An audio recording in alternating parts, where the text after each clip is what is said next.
AFC beri pengumuman. Gemuruh supporter pun tak terbendung. Indonesia U17 resmi lolos menuju Piala Dunia usia tumbangkan Yaman. Madam Pang sampai tak percaya, heran dan takjub. Nova terbukti warisan Shin Taeng. Bung Towel sampai ngamuk tak percaya. Thailand nih, Vietnam gagal lolos Pildun U17. Indonesia satu-satunya di ASEAN yang bisa lolos. Selanjutnya kabar di timnas senior. Di tengah persaingan yang ketat di Revich, terdapat satu individu yang tak pernah rela menyerah. Seorang jenius dengan pandangan yang luar biasa. Seorang pejuang yang semangatnya mengalir seperti darah Garuda. Dialah Tom Ha Sang, El Profesor, yang merupakan otak dari permainan timnas Indonesia.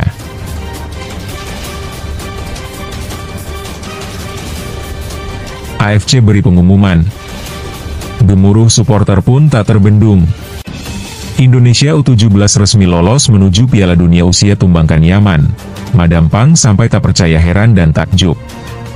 Hari ini, kemenangan tim nasional U17 Indonesia atas Yaman U17 menggugah reaksi luar biasa dari pelatih Yaman, Samir Saleh, setelah pertandingan berakhir. Reaksi ini cukup menarik perhatian, mengingat persaingan yang ketat dalam grup C Piala Asia U17 2025.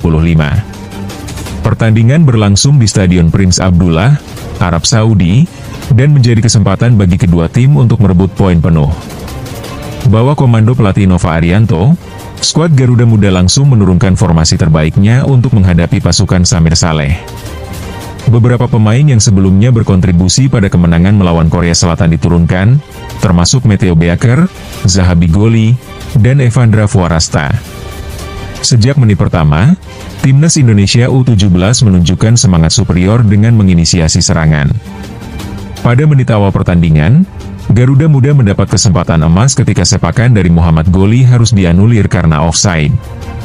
Namun, Indonesia tidak kehilangan semangat, dan pada menit ke-14, Zaha Bigoli berhasil mencetak gol pertama dengan sebuah sepakan tajam yang tidak mampu dijangkau kiper Yaman, membawa Indonesia unggul 1-0. Tim Indonesia U17 kemudian memperlebar jarak menjadi 2-0 pada menit ke-25 melalui sundulan Fadli Albertopia, berkat umpan dari Zaha Bigoli. Meski tim Yaman mencoba mendekatkan diri dengan beberapa peluang, pertahanan solid Garuda Muda berhasil menahan serangan-serangan tersebut. Babak pertama pun berakhir dengan skor 2-0 untuk Indonesia. Menariknya, dalam Piala Asia U17, tim-tim lain seperti Cina U17 dan Thailand U17 sudah dipastikan tersingkir setelah dua pertandingan awal yang berlangsung di grup A. Cina kalah 1-2 dari Uzbekistan. Sedangkan Thailand harus terima kenyataan pahit setelah dikalahkan tuan rumah Arab Saudi dengan skor telak 1-3. Sementara itu, baik Uzbekistan maupun Arab Saudi berhasil mengumpulkan 6 poin dan memastikan langkah mereka ke fase gugur. Di pihak lain, timnas Thailand sedang menjadi bahan perbincangan hangat setelah hasil buruk ini. Menjelang pertandingan melawan Arab Saudi, Madam Pang, Presiden Federasi Sepak Bola Thailand, telah mengambil langkah-langkah untuk memperbaiki situasi. Kita tak bisa mengabaikan bahwa mereka sudah mengatur saran untuk pelatih tim U17, namun hasilnya tidak sesuai harapan.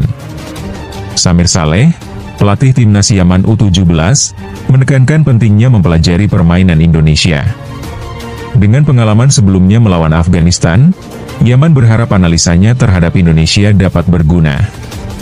Mereka juga memperhatikan kekuatan dan kelemahan mereka sendiri dalam upaya meningkatkan performa. Sementara itu, tim Indonesia U17 juga mengawali turnamen dengan baik, meraih kemenangan tipis 1-0 atas Korea Selatan dalam laga perdana.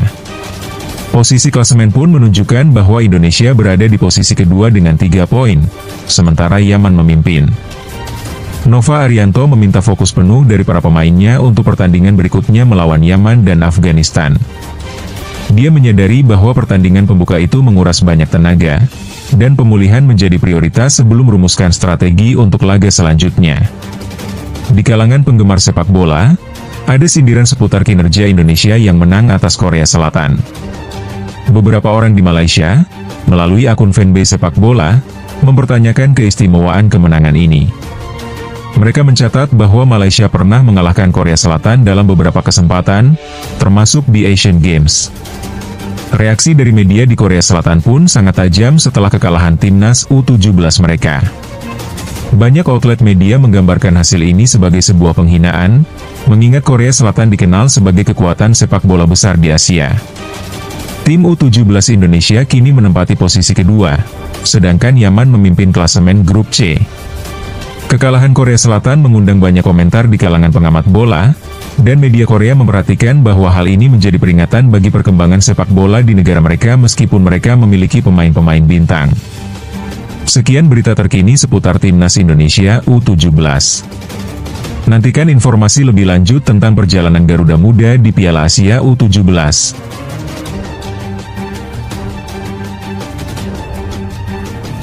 Nova terbukti warisan Shin Tae-eng. Bung Towel sampai ngamuk tak percaya. Thailand nih Vietnam gagal lolos Pildun U17. Indonesia satu-satunya di ASEAN yang bisa lolos. Indonesia semakin dekat untuk melangkah ke Piala Dunia, sementara Thailand harus mengakui kenyataan pahit dan pulang lebih awal. Ini adalah realitas yang berbeda bagi tim U17 Indonesia dan tim U17 Thailand. Thailand sendiri sudah menghadapi 2 kekalahan di ajang Piala Asia U17 dari Uzbekistan dan Arab Saudi. Dengan demikian, hanya Indonesia yang masih memiliki kesempatan untuk lolos ke Piala Dunia, sementara Thailand sudah dipastikan tidak akan melanjutkan turnamen. Di sisi lain, Vietnam juga terancam setelah hanya bisa meraih hasil imbang melawan Australia. Korea Selatan tampaknya tidak setuju dengan cara pelatih Shin Tae-yong mewariskan metode pelatihannya ke Nova Arianto, yang berujung pada keruntuhan moral tim Korea Selatan. Akibatnya, Belanda memutuskan untuk mengubah posisi pelatihan Patrick Kluivert dan Alex Pastoor di Timnas Indonesia.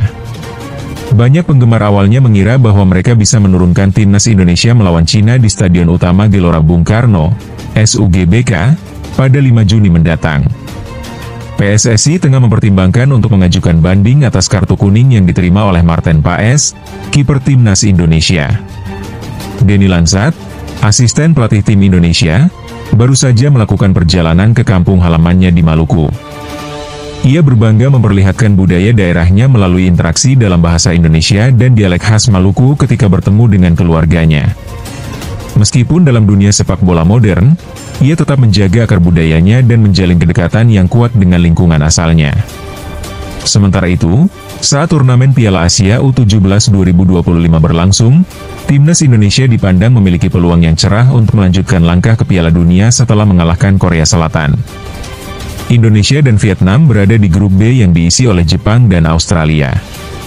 Saat ini, posisi Vietnam semakin sulit untuk bisa bersaing memperebutkan posisi runner-up setelah Jepang mengumpulkan 3 poin dengan mengalahkan Uni Emirat Arab, sementara Australia dan Vietnam hanya mengoleksi 1 poin masing-masing. Di grup C, posisi di puncak klasemen ditempati Yaman, diikuti oleh Indonesia dan Korea Selatan yang berada di peringkat terakhir. Jika Indonesia mampu mengalahkan Yaman malam ini, mereka bisa memastikan lolos ke babak berikutnya. Jalan Timnas Indonesia nampak semakin jelas, dan harus dimanfaatkan sebaik mungkin. Di grup D, Tajikistan dan Iran kini memuncaki klasemen setelah saling berhadapan. Kabar baik ini juga menjadi perhatian, dimungkinkan Korea Selatan dalam keadaan terpuruk. Media di negara tersebut sudah mulai mengeluarkan ulasan mengenai kesulitan yang dihadapi timnas mereka sejak ditangani pelatih Shin Tae-yong. Kekalahan 0-1 dari Indonesia membuat publik Korea tidak bisa menerima kenyataan bahwa tim kesayangan mereka tersingkir dari Piala Asia. Menarik untuk dicermati juga bahwa proses perekrutan Patrick Kluivert dan Alex Pastoor untuk Timnas Indonesia menjadi sorotan.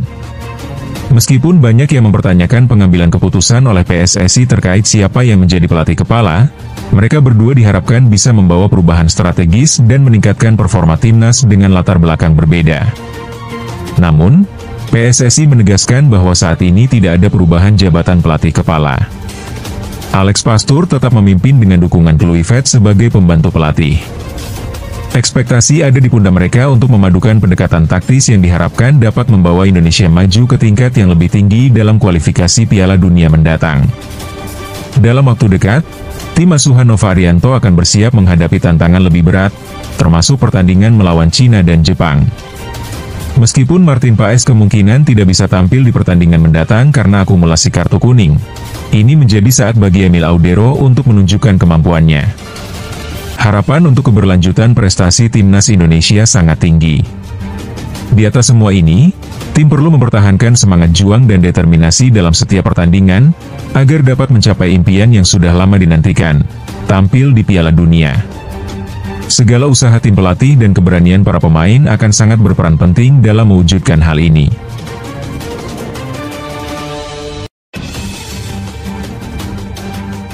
Selanjutnya kabar di timnas senior. Di tengah persaingan yang ketat di Rivich, terdapat satu individu yang tak pernah rela menyerah. Seorang jenius dengan pandangan yang luar biasa. Seorang pejuang yang semangatnya mengalir seperti darah Garuda. Dialah Tom Ha, sang El Profesor, yang merupakan otak dari permainan timnas Indonesia. Seorang arsitek serangan, setiap operannya bagaikan pisau bedah, merobek pertahanan lawan. Meskipun mungkin bukan pelari tercepat, pemikirannya beroperasi lebih cepat dari siapapun. Dia mungkin bukan yang terkuat, tetapi tembakan jarak jauhnya selalu mengarah tepat sasaran. Ini adalah kisah Tom Ha, seorang maestro yang berjuang untuk mengangkat Almere City dari keterpurukan serta berupaya menorehkan namanya sebagai pahlawan timnas Indonesia.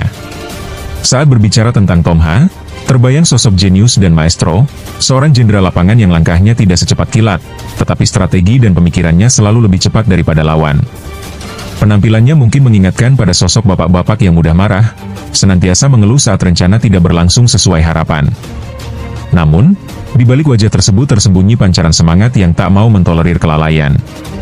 Perhatikan bagaimana ia bersikap ketika merasa marah di klubnya, bukan sekadar keluhan, tetapi teriakan yang disertai dengan tinju yang menghantam tanah, mengekspresikan keputusasaannya. Almere City, yang kesulitan bangkit dari keterpurukan, seolah menjadi bensin yang memicu denyar amarah kompetitifnya. Tom Ha bukan tipe yang pantang menyerah, ia memilih untuk memperbaiki diri dan mempertajam fisik serta taktiknya. Dalam laga melawan Pek Zole, ia menunjukkan bahwa ia adalah mesin tak kenal lelah, bermain tanpa henti selama 90 menit dengan tekad bulat. Tim ini tak boleh lagi mengalami kekalahan. Sebagaimana kita ketahui, Tom jarang mampu bermain 90 menit penuh. Namun, malam itu ia tampil luar biasa, berkontribusi dalam 2 gol Almere City. Meskipun skuad sempat terpuruk di dasar klasemen, Tom menolak untuk tenggelam, mengangkat Almere dengan keringat dan visinya yang brilian. 3 laga tanpa kekalahan dan posisi ke-17, hanya terpaut 5 angka dari zona aman. Ini bukan kebetulan, melainkan tanda bahwa sang maestro sedang memimpin perubahan besar bagi Almere City. Ketika kita berbicara mengenai kekuatan timnas Indonesia, Jites adalah bentengnya, Kelvin Verdong adalah kilat, namun dalam hal kejeniusan dan umpan visioner, satu nama selalu mencuat, Tom Ha. Setiap umpan yang dia buat bagaikan diarahkan dengan remote control, melengkung dengan akurasi mematikan. Setiap aliran bola darinya sungguh memikat, mampu membongkar pertahanan lawan dengan presisi yang tinggi. Ingatlah gol kemenangan timnas Indonesia melawan Bahrain. Itu bukan kebetulan, melainkan suatu mahakarya dari Tom, sebuah umpan yang seolah sudah dihitung matang sebelum diluncurkan ke jantung pertahanan lawan. Di timnas, intensitas pertarungan lebih memanas dibandingkan dengan yang dialami Almere. Suhu di GBK sangat menyengat, ditambah tekanan dari para suporternya yang berisik. Walau terkadang diganti, Tom tak pernah benar-benar off. Lihatlah dia berdiri gagah di pinggir lapangan, seperti jenderal cadangan yang meneriakkan strategi untuk menjalankan taktik pelatih dengan sempurna. Walau kakinya mungkin lelah, semangatnya tetap membara. Inilah Tom Ha, pemain yang lebih banyak beraksi dengan akal dan hati, pejuang yang tak ingin kalah, seorang maestro yang mengubah setiap pertandingan menjadi simfoni kemenangan. Almere memperoleh kembali semangat kebangkitannya berkat kehadiran Tom, dan timnas Indonesia dapat hidup karena visinya. Kita bisa berdecak kagum akan keberadaan pemain seperti Tom di timnas. Kehadiran Tom membuat lini tengah timnas Indonesia melaju ke level yang lebih tinggi. Dulu, kita seringkali enggan dengan sepak bola panjang karena hampir dipastikan lawan yang mengambil alih bola. Namun, kini kita menantikan serangan-serangan panjang yang dikirim Tom, karena setiap kali ia bersiap, lawan akan merasakan ancaman. Ketikanya bersinergi dengan pekerja keras seperti Joy, permainan Tom semakin menggila. Saat Tom tak cepat lelah dalam bertahan, dia dapat lebih fokus dalam menyusun serangan yang mematikan untuk timnas. Joy Filipesi bagaikan pengawal sempurna bagi Tom Ha. Jika Tom adalah bintang orkestra, maka Joy berperan sebagai drummer yang menjaga setiap irama agar tetap berjalan. Ketika bola datang, Joy akan berdiri kokoh, menghentikan serangan lawan dengan tegas. Setelah berhasil merebut bola, dalam sekejap, ia akan menyerahkannya kepada Tom, mengawali serangan yang terencana. Dinamika antara mereka di lini tengah menjadi simfoni klasik yang mengagumkan. Komposisi mereka adalah gabungan antara penghancur pertahanan dan arsitek serangan, Joy sebagai penghancur dan Tom sebagai kreator, keduanya saling melengkapi dengan sempurna. Walau mereka bukan pasangan yang mencolok, lihatlah chemistry di antara mereka yang bagaikan kopi hitam bertemu gula, menciptakan harmoni sempurna meski memiliki karakter yang berbeda. Mereka adalah jantung dari timnas Indonesia, engine room yang membuat timnas Indonesia terus berjalan. Sekali lagi, kita sangat beruntung memiliki pemain-pemain berkualitas di timnas, terutama sosok profesor bernama Tom H. Dia lebih dari sekadar pemain, ia adalah simbol perlawanan. Setiap umpan yang diluncurkannya akan mengukir cerita di dunia sepak bola modern yang dipenuhi para atlet berbadan kekar dan cepat. Tom H mengingatkan kita bahwa kecerdasan dalam sepak bola tak akan pernah ketinggalan zaman. Meskipun dia bukan selalu masuk dalam highlight goal, tak ada rekan satu tim yang meragukan kepiawaiannya. Bagi Almer City, Tom adalah pahlawan yang berjuang melawan degradasi. Sementara untuk Indonesia, ia adalah katalis dalam mimpi besar menuju Piala Dunia. Jadi, ketika kita melihatnya marah atau memukul tanah, ingatlah itu bukan tanda kelemahannya, tetapi bukti bahwa semangat juang dalam diri Tom tidak pernah padam. Meskipun wajahnya tak lagi muda seperti pemain lain yang lebih diunggulkan, ia masih memiliki semangat kejuangan yang tak terbantahkan. Sebagai penutup, saat dunia mempunyai Messi, penyihir, dan De Bruyne, sang insinyur, Indonesia bangga memiliki Tom H, sang pelukis tak kasat mata yang mengubah lapangan hijau menjadi galeri seni. Jika sepak bola adalah puisi, maka Tom H adalah bait-bait yang tak terduga. Dan bila lapangan menjadi simfoni, ia adalah nada minor yang menambah keindahan harmoni tersebut.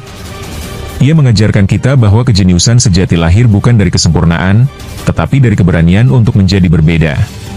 Tom H bukan sekadar pemain, ia adalah karya seni yang hidup, membawa nuansa luar biasa ke dalam permainan.